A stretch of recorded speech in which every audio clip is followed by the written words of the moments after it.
right. Well, good morning, everyone. Thank you so much for joining us. I'm thrilled we are finally here to the kickoff of our 2025 Wellbeing Leadership Cohort. Glad to see all of your faces today. For those who don't know me, my name is Ryan Payton. I am the director of the Supreme Court's Wellbeing Recognition Program for Legal Employers, and the person who has been emailing you constantly over the last several weeks. So it's good to see you, good to meet some of you for the first time.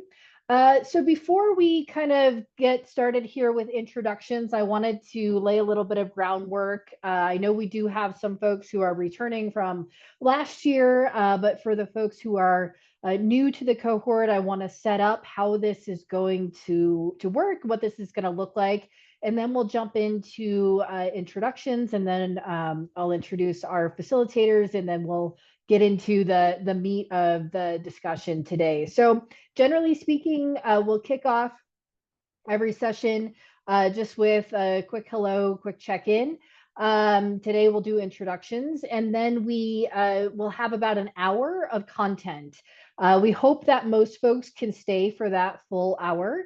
And then there will be 30 minutes of just open dialogue, a time to ask questions of our facilitators, a time to ask questions of one another, share what's working, not working in your organization, get some feedback. We always record the first hour because that's the work, the information, and we want to make sure everybody has that, whether they are here or not. But we don't record the 30-minute open dialogue because we really do want that to be an open dialogue, and we don't want folks to feel like if they share something about their particular organization that's going to get out. So we will stop the recording at that point. So if you have to drop or you miss that 30 minutes, it's just one of those things where we want to keep it internal.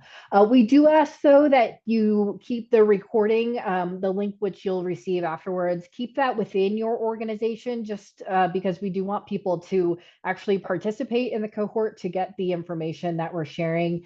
And so if you would keep that within your organization, feel free to share it far and wide amongst the people internally for you. But please don't share it out to the public. So that's how this will generally work. And of course, to the extent you need anything in between the sessions, feel free to reach out. We're happy to answer questions, send additional resources, talk one-on-one about what's going on in your organization. But it's our goal for this to be a community.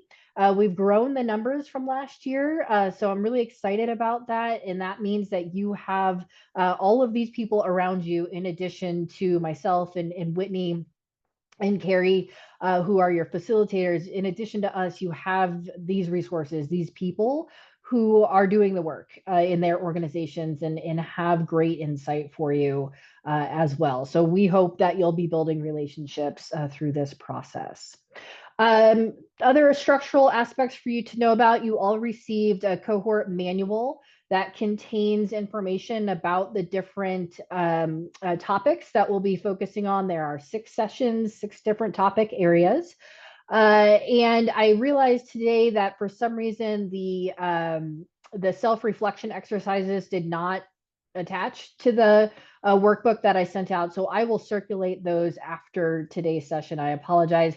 Perfectly fine. Most people actually do them after the session, and I think that might even be better. So we'll send those modules around, but there are self-reflection exercises for you to do individually, and if you're here with a group from your organization, to do them together as a team as well can be a very helpful element. It just helps bring home and bring to your particular organization and your particular work the broad-based topics that we will be covering here. But in addition, there are places for you to take notes and links to additional resources outside of the program as well.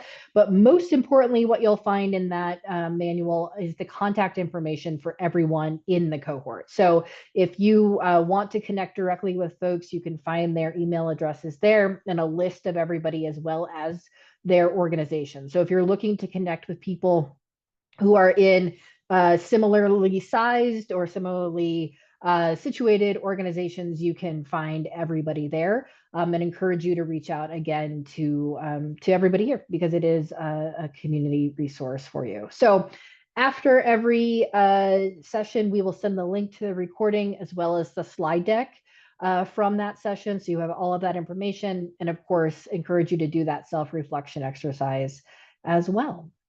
Okay, so with that, first I'm going to introduce our facilitators, and then we'll get into introductions around the room. So I'm going to start with Whitney Harvey, who is our facilitator for modules 1 through 3. So Whitney, do you want to introduce yourself? Absolutely. Thanks, Ryan. It's good to be back. My name is Whitney Harvey. It's good to see some familiar faces.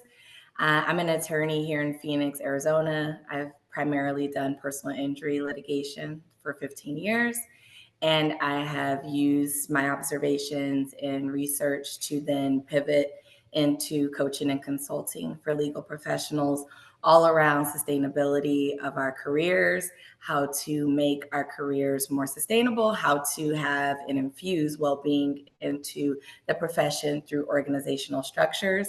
I am passionate about these topics. I enjoy being in spaces like these where we can just experientially learn mutually together. And so thank you for having me. Thanks, Whitney. And yes, Whitney's been a good friend of the program over the years since our inception, and you'll see a lot of her in the work that we're doing. Next is Carrie Anderson, who will be facilitating modules 5 and 6. So not until the end of the summer, but she'll be here as much as possible in between now and then. Carrie, do you want to introduce yourself? Sure, and a gardener happened to just start gardening the exact moment, so I apologize for any background noise. I'm actually based in Los Angeles. I've been a public interest attorney all of my career, predominantly working with youth. I've served as a children's attorney for foster children, been a managing attorney for immigrant children advocacy, and a variety of other roles. And my journey has led me a similar space that Whitney's has, where I have now been really focusing on well-being in the law. And I too do coaching and a lot of creative events. I really enjoy using creativity and tapping into that side of ourselves for a sense of well-being. And I'm really looking forward to being part of the community, because that's one of my favorite things is building relationships, creating community, and helping solve problems that matter. So excited to meet you all today. Thanks, Carrie. And what I love about both Whitney and Carrie is that, well, first, they're brilliant in what they do, but they come at this in a different way. And so I think you'll find that between the three of us, I'll be doing module 4. We all have a different approach to how we talk about these concepts, how we teach these concepts. And I think that's what makes this a really special opportunity is you get a lot of different viewpoints and ideas in experience. All right, so with that, let's go round robin and just introduce ourselves to one another. If you are here sort of representing more than one person in your firm, will you please let us know who else in your organization or in your firm will be attending? So for those who are new, we do offer that as an option. So not everyone can make all 6 sessions. And so we want to give people the opportunity to split that, divide that work amongst folks in their organization. So you might see one person and then there's a different person. So just let us know who else will be representing your organization as you introduce yourself. And I'm just going to go around the screen as it is for me so I don't lose track of people. So Jillian, you are first up. Great. Thank you so much, Ryan. Good morning, everyone. My name is Jillian Price. I use she, her pronouns. I currently serve as the Deputy Attorney General for Criminal Appeals, and I have been with the office for about 15 years. Thanks, Jillian. Thanks for being here.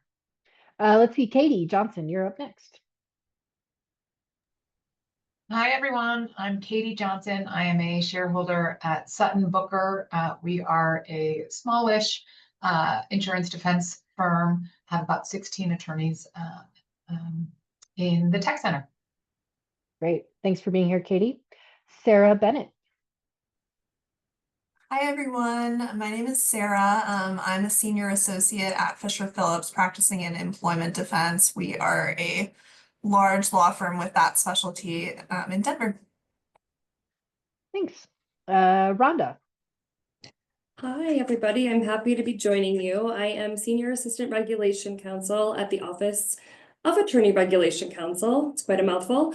And I'm co-hosted, well, JP Moore is the other person in my office who's going to be participating. We're going to try to do as many sessions together, but we'll be going back and forth. I've been with the office for about 9 years, and I'm really happy to be here. Thanks, Rhonda. Good to see you. Jessica.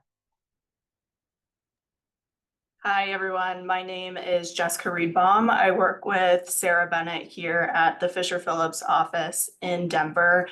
We do specialize in all things labor and employment, which includes any labor and employment issues at your firms or other legal entities. So let us know if you ever need anything. Thanks, Jessica. Robbie? Hi, everyone. My name's Robbie Margolis. I'm the Director of Wellbeing at Arnold and Porter Case Scholler. I'm actually in New York, but work very closely with some of my Denver colleagues, both Scott McCombs, who's the administrative leader of our Denver office, and a partner there, Liz Lindquist. They may on occasion be joining if I'm not available. And it's really exciting to be with all of you today. Thanks, Robbie. Tony. Hi, everyone. I'm Tony Moore. I currently work at a small law firm called Warren Law Group. There's 3 attorneys here. We just brought on a junior attorney late last year, Emma Feeney, who may be joining us at some of the sessions or here for me. I left a larger law firm, Childs McCune, about a year ago. Both firms I've represented physicians, other medical providers and hospitals in pretty catastrophic cases. So this topic's pretty near and dear to me because we have a lot of secondary trauma in my line of work. But I was the chair of the Wellbeing Committee at Childs McCune there for a few years. And we participated in the pilot program. And so over the last year, I've been learning more about what well-being means in the context of a really small law firm that deals with really big cases. Thanks, Tony. Lauren Snow. Hi. Hi, everyone. I'm Lauren Snow. I am with Goodspeed Merrill, and I'm here with Meredith Quinlivan, who introduced me to the cohort, and I'm very excited to be a part of it. I work on the corporate team, so I do a lot of transactions. I specialize in trademarks. My undergraduate degree is actually mental health counseling, so this is something that is very near and dear to my heart, and I'm very excited to be a part of it and continue to learn more from and with all of you. Thanks, Lauren. Justy, you're up. Hi, everyone. I'm Justine Nickel. I own my own law firm at Colorado Lawyer Team. We have a small group. I'm down to 6 people, which is kind of nice. It's like the perfect amount that I can supervise. But been a long time supporter of wellness in the Colorado bar, and am happy to be here for the cohort for the first time officially. Thanks, Justy. Christy.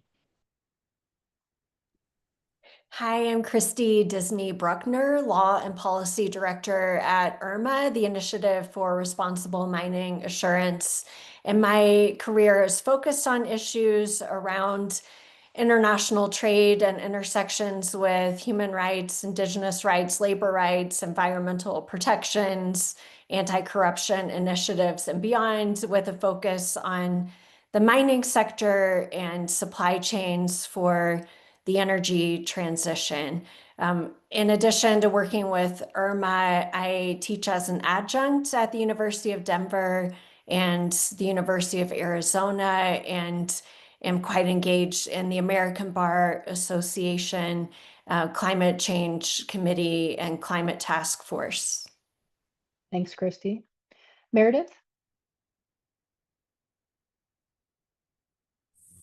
I am Meredith Quinlivan. I work with Goodspeed Merrill. I work with Lauren Snow.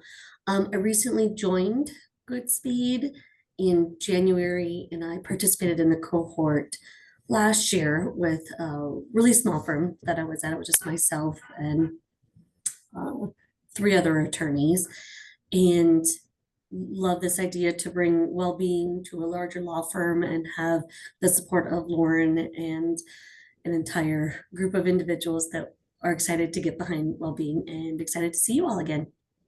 Thanks, Meredith. Allie?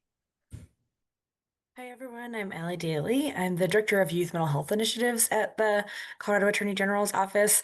My legal practice has always surrounded mental health issues. I was a mental health attorney for the City and County of Denver prior to this, and I've done a lot of like mental health policy work. And so that's I'm excited to be with this group. Thanks, Allie. Jamie. Hi everyone, I'm Jamie Payne. I'm an owner and founder at a very small law firm, Thrive Family Law. We only do family law. It's me and one other business owner who's an LLP, and we have a full-time employee starting in less than a month, which is very exciting, and still looking for an associate. So Justy, I'm happy to hear that 6 is about the sweet spot because that's what we were literally just talking about. So hopefully that's where we will be soon to help delegate some things. And I just saw you joined Wolf as well. So yeah. I'm glad to see you here. Yes, thank you. Thanks, Jamie. And Amy, last but not least. Oh, she's in the chat if you want to.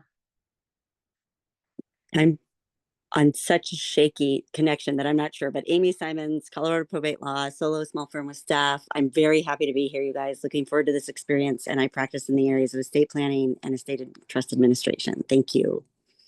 Thanks, Amy. Appreciate it. Okay, so with that, glad you're all here. And we're going to get to work. So I'm going to stop talking and turn the floor over to Whitney. Take it away, Whitney. Thank you, Ryan. It's amazing to just hear and see all of the diverse experiences just even in the room. And I'm glad because really this presentation is modeled for anyone, no matter what your background is, no matter what the size is of your organization, no matter if you're new to this or you're returning. Some of this might seem or sound familiar, but I always have noticed that we pick up and take on additional information depending on where we're at in our journey, in our career, or organizationally. So my hope is that for these next 3 modules, even if some of the material looks familiar to those of you that are returning, or those of you that are new, you might have heard this in other CLEs or other presentations.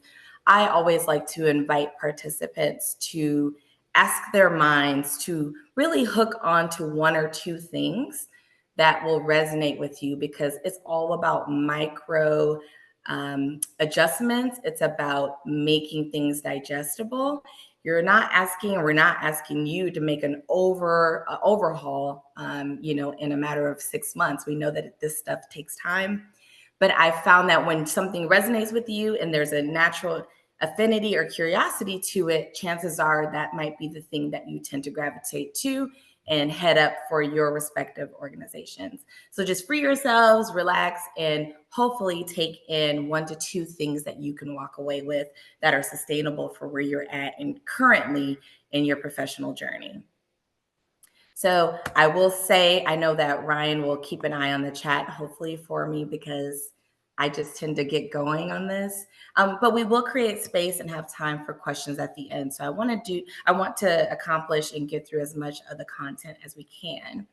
As you'll see, we'll start with introduction, which I always like to do in my modules, a moment for mindfulness, 60 seconds, 90 seconds, where we can kind of shake off the week, the month, and recenter, refocus.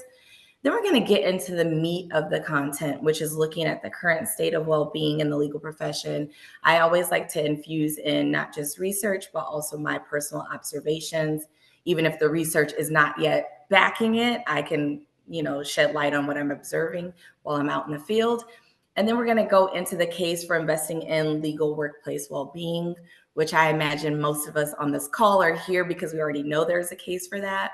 And then my favorite parts are always looking at moving into action. How do we make this digestible? What can we do right now in the next 3 months to bring that into your workplace to enhance workplace well-being? And then finally, I want to introduce what I refer to as a mindful law approach to well-being, which really helps you to think outside of the box, no matter where you're at, no matter what your environment, no matter what your role is in your respective organization. And then, as Ryan said, we'll have 30 minutes or so for people to just talk amongst each other and brainstorm, and let's all mutually learn through the process. So before we get started, I always like to have this mindfulness moment. I feel these topics are frequently difficult. Even if we have a passion and an interest in bringing these conversations, we carry tension around them. Similarly to even conversations around diversity. So I always like to open up and just create space for you to shake off this morning. It's Monday. You had to do a lot to get here, and I recognize that. So I want us to just start with a quick body scan. And this sounds woo-woo, but there is actual neuroscience benefits to you reconnecting to your body. Is going to enhance your mental clarity and focus. And that is always essential for our creativity, for us coming up with creative solutions. So go ahead. I'm going to invite you to just lower your eyes. If you want to close your eyes, that is fine as well. And we're going to do a full body scan. And this is just creating a space for us to observe and notice without trying to change or alter anything. You're just noticing your own physical body, where you might be carrying any tightness, any tension, any discomfort. And what I've noticed is most people carry some tension in some part of their body. And so we're just bringing awareness to that by starting at the top of your head. And you're just going to slowly scan and make your way down through each layer of your body. So going from your head to your shoulders, to your chest. There is a lot of tightness people experience in their chest area. Down to your abdomen, to your lower back. A lot of times when we don't feel support, we might feel some tension there. And then into the hips and the legs. There's some tension often in our legs, our lower legs and our feet if we have some stress around moving forward and, taking a new step in a new direction. So I just invite you to notice it. You're not changing anything. You're just bringing awareness to where you might be carrying some additional tension in your body. Okay. All right, so let's move forward. Just taking note of that, we will have additional mindfulness moments that we explore the mind-body connection in different ways going forward. But I want to get into the current state of well-being in the legal profession. And I always like to say, I don't like to bring bad news. I'm not this person that enjoys, being pessimistic. I always like to bring information in an educational setting so that we have the awareness and we can move forward. So this is not designed to be doom and gloom. It's just to bring awareness to the current information. So many of us that have attended well-being seminars or maybe other topics or presentations around lawyer well-being, legal professional well-being, we know that there is, this classic case of work addiction, this, perpetual state of nonstop work, even if you work remotely or hybrid, still facing the real life conundrum of not being able to shut things off. And then turning to maybe social media to try to escape, which we know has its own challenges. So, we are in a very high stakes profession. And I think the world in and of itself just does not understand just truly how stressed attorneys are, or not just attorneys, but legal vendors, legal professionals, anyone in this world of the legal space. And I just invite you to acknowledge that, because there is a disconnect. Sometimes we feel bad sharing some of our concerns or our experiences because we see, we have a lot of great perks and benefits to being in this profession. But that doesn't mean that we have to diminish the reality. And for many of us, that comes with stress that leads to sleep deprivation. And when we are deprived of our sleep, we are deprived of our optimal brain and mental functioning. So, that is critical to the work that we do to advocate for our clients. And even if we feel like we're getting by without sleep, it is still essential to look at how that can respond to our competency and our ability to effectively do the work that we are charged to do. There's also, diversity issues and just conflicts between work and life. Part of my personal approach, I love to talk about the human experience and bring that human experience into the legal realm, the professional work environment. And a lot of that is due to my own personal angst of, navigating anxiety, having what I call an existential crisis and feeling like, what is my purpose? How did I get here? And just always trying to make sense of my professional experience. And so, though that is an inner conflict that might happen personally, but it also corresponds into the work environment. And for those of you in people management, that will give you some insights on how to perhaps help motivate people that are experiencing a disconnect based on work-life challenges. Incivility in the workplace is another concern. And I want to spend a second to talk about this because I think sometimes we have this perception that incivility is no longer an issue or it's not really impacting us currently in our role or in our work environment. And I will say this, as a 15-year, personal injury litigator, I don't feel or take on much of the incivility that I did take on in my first six years of practice. So it can be easy in my current role, in my current organization to not see that as an issue any longer, but it is still a lived experience for many individuals, regardless of the tenure and the profession. So there was an actual article a study that was done out of Illinois looking at workplace bullying in the past year.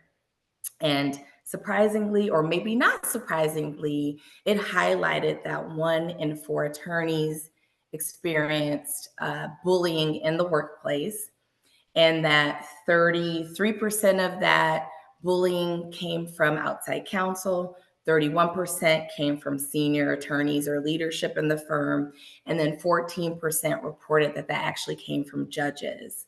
So this was in the past year. It was out of Illinois, yes, but I just like to give examples from various states because I think we can tend to silo and assume that this is no longer an issue.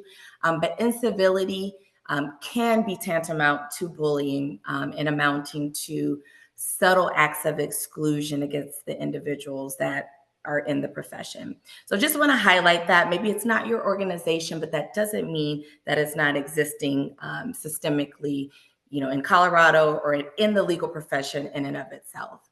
And then finally, general negative public perception. There's not a lot of empathy for us as legal professionals. Like I said, people think we have a lot of perks and benefits.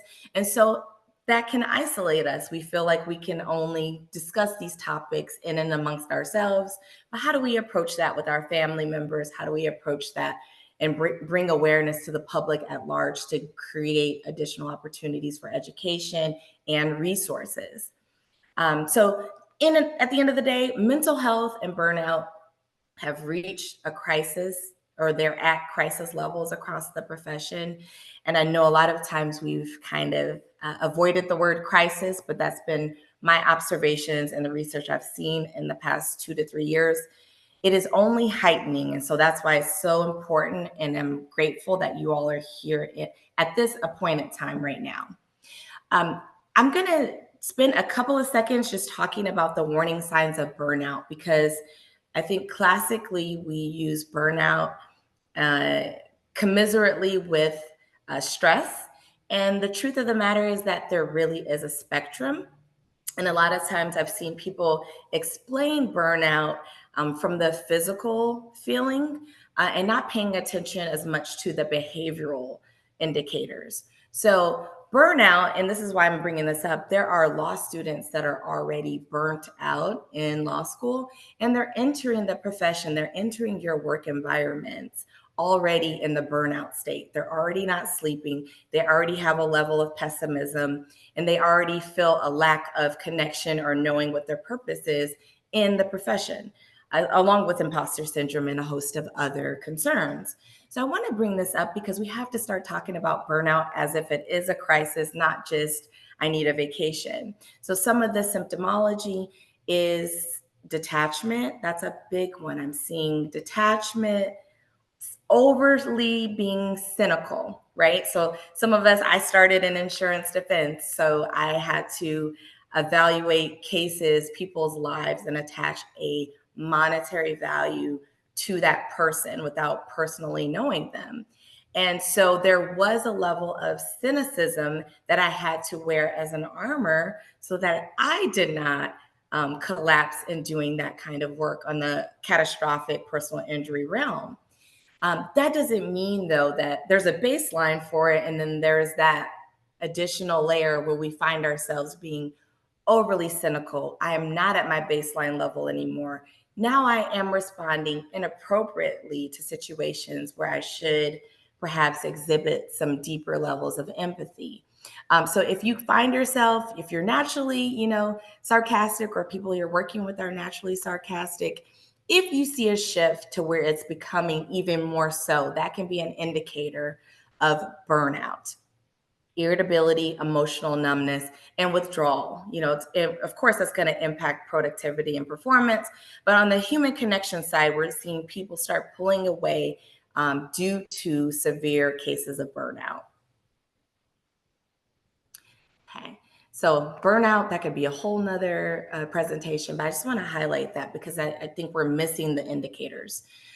So let's get to some of the statistics on the legal health, the health of our profession. So we already know that lawyers tend to work a lot, and the numbers differ depending on the source that you find. Law Crossing, has small to mid-sized firms at 42 to 54 hours per week, whereas some of the larger firms we're seeing an average of 66 hours per week. Again, this is old data. In my experience and my observations, what I'm seeing coming out of the pandemic is that people are working more. They're not viewing it as work because they have the flexibility and autonomy a lot of times. So you might be able to work, you sign off, take care of a child or a loved one, and then come back on from 9 p.m. to midnight. We're not counting all of the time. We're looking at it as, well, I have the flexibility and autonomy, but that doesn't mean that we're still not working. And then even on the weekends, we're not shutting it off. We're autopiloting to our email. We have all of this cognitive overload. And if someone is working in the office or working in our organization, they might be emailing us on the weekend. So essentially, we're working around the clock, even if we're not capturing the time and considering it to be classic work. In terms of sleep deprivation, attorneys, the ABA notes that the attorneys are one of the most sleep deprived occupational groups. And again, like I've said, I'm already seeing this with law school students. So this is something that is being ingrained and embedded into the experience. And why is that important? Not just for clarity of mind and ability to think and creatively problem solve, but just from a competence standpoint, from a physical restoration and cellular repair standpoint. There's a ton of research out there on the critical aspect of getting sleep for our physical functioning to reduce the ability to take on dis-ease or create dis-ease in the body. So not just for the mindset, but also physical, which, if we are out of commission because of our physical bodies, then we cannot do the work that we need to do in the profession. And then I just want to note anxiety was experienced by 67% lawyers, depression affecting 35%, and isolation was reported by 44%. The issue of isolation is one that we haven't quite sorted out because we want people to have flexibility and autonomy. However, it's gone perhaps too far when people are still seeking out connection. So even in hybrid and remote work environments, people don't have that face-to-face time or that visibility that they seek to have with their colleagues, with management and leadership, and just that sense of community in the workplace. So looking at being able to have a balance between flexibility, but also making sure that the people you work with, the people you're in charge of, feel a sense of support along the way. Okay, I won't go into all of the common stressors. I will say, billable hour expectations, we're going to get into that later on. But heavy workloads, this is probably the classic complaint or concern I hear across organizations, whether it's private sector or public sector. We have a ton of work, which is great for job security and stability. But a lot of times we have diminished human resource management. We don't have as many people to do the work. And so we're in a transition of trying to continue with the business of law and not having the necessary support as we are either growing and scaling or as we're looking to revitalize. So these are all going to be, major considerations for stressors that we don't look at. And another one, as I've already mentioned, is a sense of connection and purpose and passion to the work you're doing as a motivator. That is what I've found helps people get through times of transition, is to be able to reconnect to their why in doing the work. And we will talk about that in later modules as well. So getting back to the issue of disconnection. So Surgeon General, our current Surgeon General, has expressed the deep concern over the country's loneliness epidemic. And we've already talked about what that looks like in the legal field in terms of isolation. And essentially, isolation has been compared to the new level of smoking, or isolation is the new smoking, so that there is an increased risk of early death, an increased risk of stroke and heart attack for those that are experiencing disconnection. So those with disconnection are twice as likely to experience depression and develop dementia. We see this coming up with succession planning for those of you that might be in the public sector or even in larger firm environments. We're looking at, okay, how do we transition people out of practice? Is it time for retirement, but not trying to force that and trying to be mindful, but having real life and legitimate concerns about someone's ability to be competent and continue practicing because there could be indications of dementia. So there's a whole host of concerns, and I know that we're all navigating it, but just looking at disconnection in and of itself, that's something that we need to speak more about and try to create space for authentic conversations around it so that we can get into action.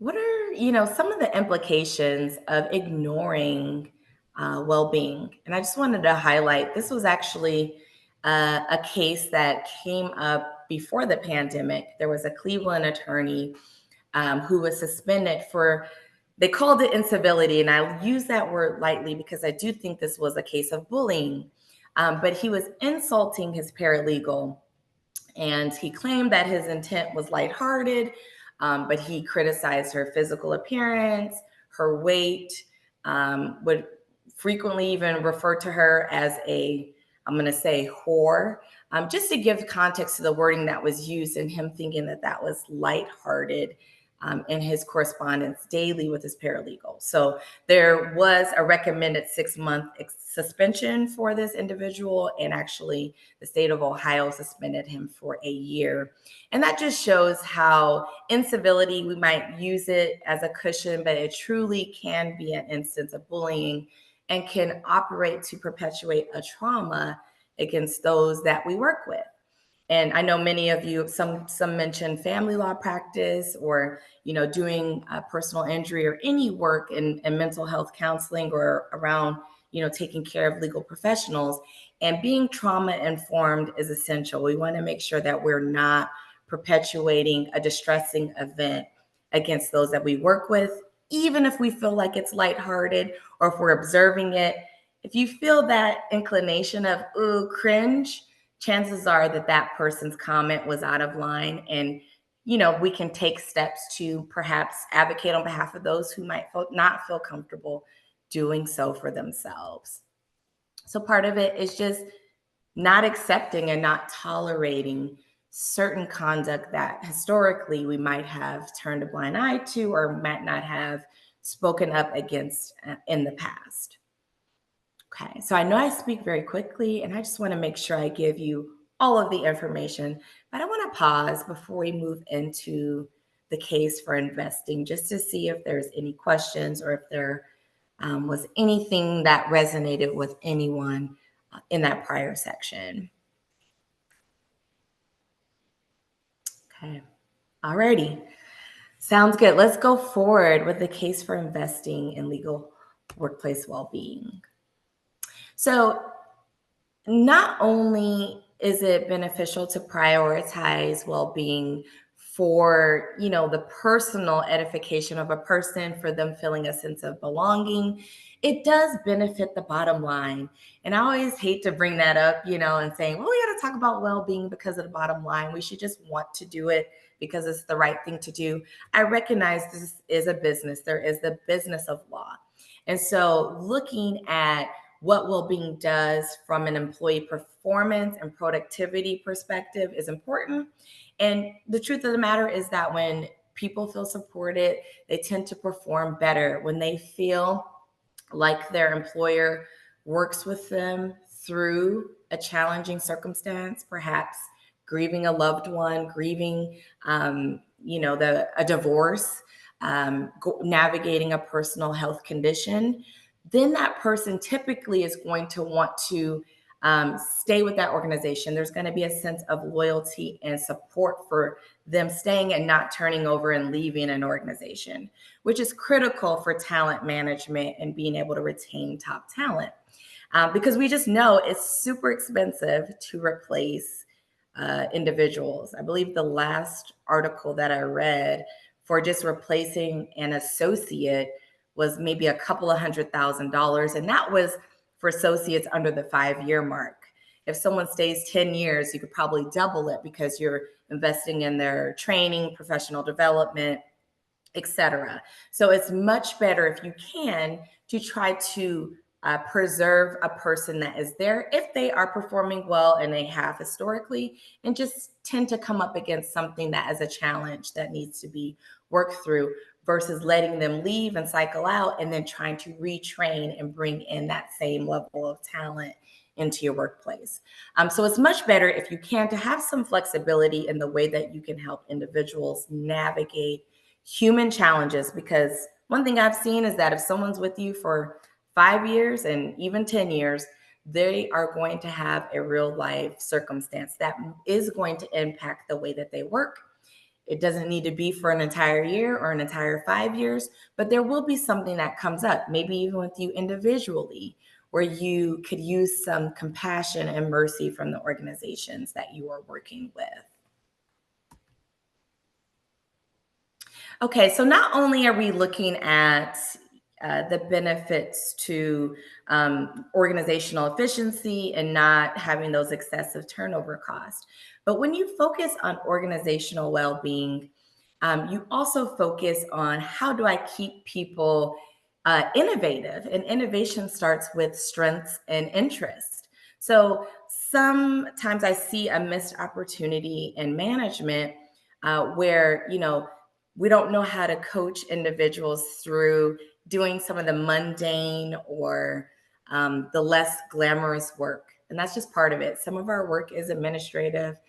You know, some of it is doing things that we don't enjoy doing, reviewing medical records or creating a budget for the insurance company. You know, these are things that we don't necessarily feel lit up about. But what I've experienced is that when you can help people focus on a task and connect it to their greater sense of purpose, that can help people get unstuck and help them self-motivate into being a self-starter, help them to be more productive and increase efficiency and avoid some of the delays that we see when people feel disconnected. For solo practitioners, when we prioritize well-being, and I will say this for me as an entrepreneur, as a founder and startup, my personal well-being is directly linked to my company's performance. So that if I'm feeling anxious or discouraged or demotivated, that's going to implicate and affect my ability to get out there and generate income and develop business for my organization. So from a human resource management perspective, even if you're a small firm or solo, we have to make sure that personally we're taking care of ourselves to be the effective CEOs of our organizations. And then finally, boosting morale and well-being, creating opportunities for people to grow through, working in a work environment. A lot of times people are not spending the time to personally grow, and they look to their employers for opportunities for development. It doesn't mean that you have to, spend a great deal of money or invest a ton of resources for that development. It can even be an in-house CLE, but that signals to the employee that my organization cares about me. People will meet you where you are as long as they feel like you're going one additional step to invest in their personal or professional development. So being able to recognize these needs and to work in a collaborative and cooperative work environment is going to be essential for innovation, but also making sure that we are efficient and that we are showing up and advocating and doing great work on behalf of our clients. We can't lose sight of client service. Clients can pick up on dysfunction. Clients can pick up on our stress. Clients can tell when, this team is not speaking to this team, or this individual did not communicate this with the attorney, because they're getting mixed messages. So we don't want our confusion to then translate into the client's experience. So we have to at least start with being mindful of the functionality of our teams and what we are bringing to our client service. I'm going to pause for another second before we move into this section, which is really exciting. It's about moving into action. So this is really a systemic approach to workplace well-being. And I love this because the Colorado Attorney Wellbeing Recognition Program has already cultivated these program goals. It's already been ingrained in the work that they're doing in terms of well-being for legal organizations. So you can find in your participant module some reflection and some opportunities to look at these points, these 6 points at a deeper level. But first, I just kind of want to touch on the highlights, in terms of what you can focus on here today. And leadership and culture, I can't say it enough, just how much leadership signals to those that are working and following and modeling you. They look to the actions of leadership and not the words of leadership in order to know, how do I socialize? How do I communicate? And how do I prioritize?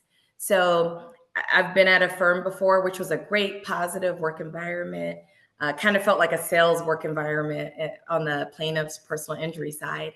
And the founder would say, "Hey, you're going to Hawaii. Don't sign on, don't log on, just be free, be with your family."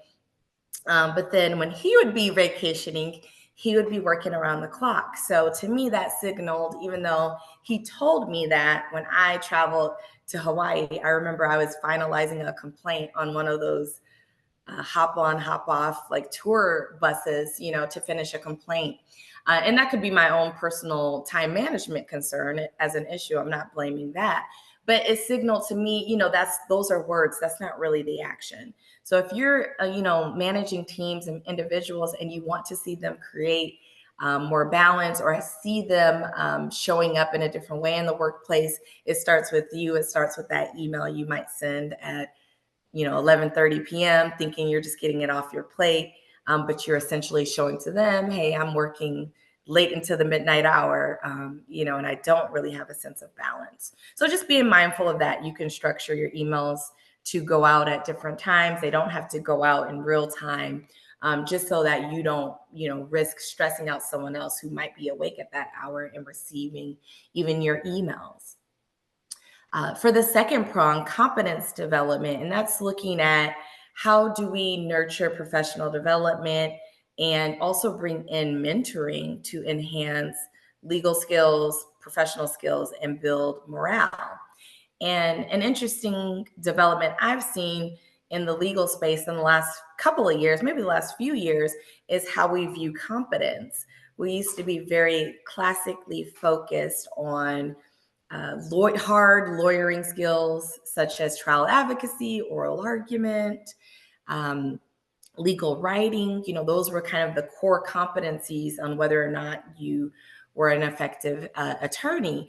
And now I'm really excited to see more trainings, CLEs, educational opportunities around emotional intelligence. How do you have difficult conversations, crucial conversations? How do you delegate?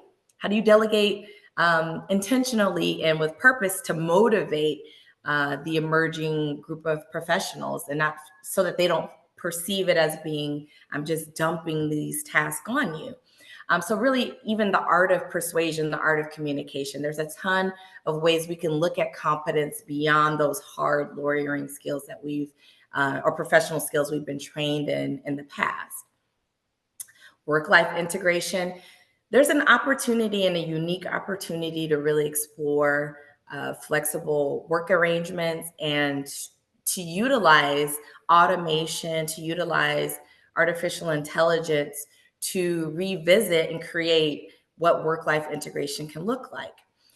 There is kind of this conflict between the billable hour requirement and us pushing for automation and innovation, because I might bill, 0.4 hours for something that I utilize an AI tool.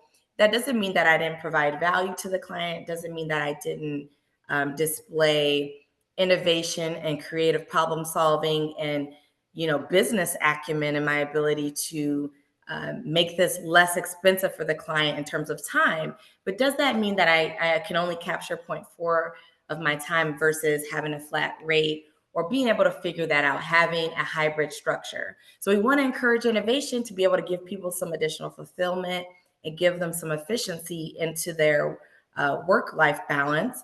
But we also don't want them penalized because they don't necessarily meet that billable hour requirement as it is classically defined and approached. So these are just inviting ways for you to start exploring the topics. You don't have to do a major overhaul, but just start thinking about how can you have this push-pull dynamic where one thing can exist and the other thing can coexist together. I want to get through the other slides, but we want to also, of course, stay mindful of diversity, which I view as being under the umbrella of workplace well-being. So that conversation still fits under wellness. And then compensation alignment. Look, we talked already about how we can reconcile innovation with a billable hour requirement, and then continuously measuring outcomes to make sure that we are actually doing what we said we would do, and making sure that the tools and things that we are adopting are actually being effective. So it's one thing to adopt it, it's another thing to see if it's effective, and that's where we need feedback. We need to ensure that we're not wasting time and expenses and resources on something that's not truly impactful to our teams and our organizations. So part of that, and I got this question, I know last year in the cohort, was about feedback. And I view feedback as essential. We have to really normalize the conversation around feedback, because at the end of the day, people are going to do what they want to do. If they're not happy or fulfilled, they will seek other employment. They might, kind of taint the well and express their concerns amongst other employees. So we don't want to be on the reactive side of a culture issue or a culture problem. We want to be proactive. And yes, getting feedback means you have to do something with it, but there's always a continuum and there is always a spectrum along the way of what you can do. People just want to feel like you're gathering information and that you're taking at least one step forward. And so it doesn't mean you have to come up with this fully robust program that completely changes your whole business model. But if you're going to take a survey and capture the information, people will expect results and maybe at least one aligned step that comes out of that discussion. Perhaps it's a committee. Maybe we have a happiness committee. That's what one organization has, or just an employee resource group of a well-being committee that starts to look at these issues deeper. So that is one additional step. Or we want to create a workplace well-being policy. That could be one step that comes out of, a survey or some feedback. So with strategic planning, Something that I think we've all been in that experience of maybe going to an attorney retreat or a firm retreat. We have 2 or 3 days devoted to this high level thinking. And then we go back to our day-to-day work. And we never revisit these concepts until perhaps the next year. And that's too late. When we're talking about strategic planning, it really shouldn't be a one-off event. It should be an ongoing experience. And part of that is creating space through the workday in people's individual roles, those that are involved, stakeholders in the strategic planning process, creating time where they can black out or white out their calendars for strategic planning integration. So maybe it is 4 hours once a month. Maybe it is 2 hours every 2 weeks. I mean, depending on your organization, you can carve that out, but that's time dedicated for that person or those persons to focus on the strategic planning initiatives. Because if it's not on the agenda, if it's not a priority, and if we're not revisiting it along the year, it is going to fall off.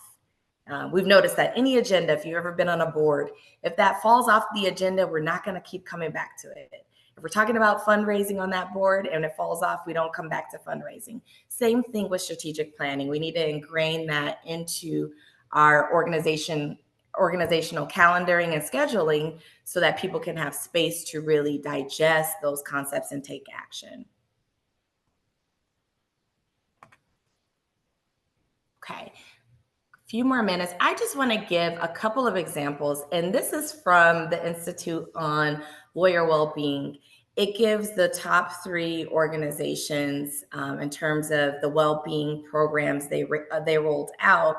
And this is really aspirational because I recognize that we don't all have the resources of some of these organizations. We don't have the firm size or bandwidth, but that doesn't mean that we can't pull something from what they've already modeled and seen that it's worked well for their people. We can pull something or reduce that down to where we are in our organization. So a pulse survey, maybe you don't use Qualtrics like O'Melveny and Myers did, but perhaps you do a Google form where you just create that and send it out to your team. It can be a team of 5, it can be a team of 10 or more, but just getting an idea of where employees currently could use support. We have our ideas of what we think is important based on our personal lived experience. And then a lot of times we're missing that connection to see what people are truly concerned about. So for instance, I was just coaching an individual yesterday who works for a really big Fortune 500 company in their legal department. And there is this issue of pets. The company's allowed these pets to just come in. There's no pet policy. She has a severe allergy to pets. And it creates an issue because she's required to come into the office, yet there is no pet policy. All of the floors are designated for pets to come in, to the cafeteria areas, places where people are eating.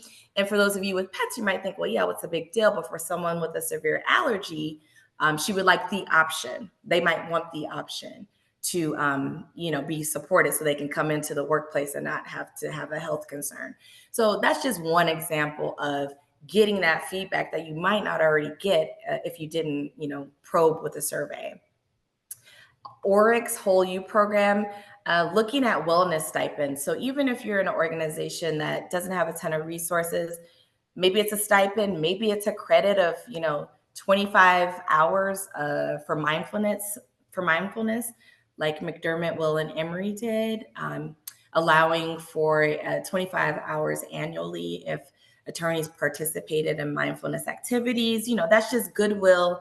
It signals to the company and to the employees that my company takes this seriously. We have this happiness committee. As I said, some firms might not like that title. You can make it your own, plug it into ChatGPT, have a good time, come up with different variations that feels organic to you and your mission. But the point is that they're just taking steps forward to integrate well-being into all of their firm operations. Any decision that they make, they consider well-being at the top, not just profit, because we know profit and well-being go hand in hand.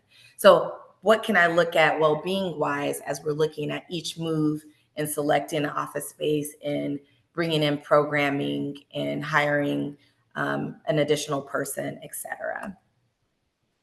Okay, last point. So I'm really, and we'll get into this more in our future modules, but all of what I've mentioned today is really taking a mindful approach to the way that we present ourselves in the workplace. So for me, mindfulness didn't start with just breathing or with meditation. It started with me having real life issues and concerns and ruminating on them constantly to the period of stagnation and not being able to choose one thing.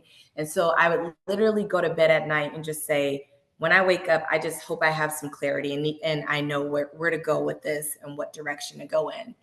When I started probing my mind to, hey, while I'm resting, come up with this idea, I would wake up and say, okay, I'm going to try it this way. I'm going to try this argument. We'll see what the judge does with it. We'll see, where we go with it. But that was how I started exploring creativity. Like Carrie said, creativity is really that caveat into mindfulness or into well-being and optimizing our performance. Just getting curious and starting to think about what can I do with my current resources right now. So I'm going to stop there because I really want to honor your time and give the space for questions and for conversation. But yeah, thank you for this, and I look forward to the next couple of modules. Thanks, Whitney. I'm just going to stop the recording and then we can open it up.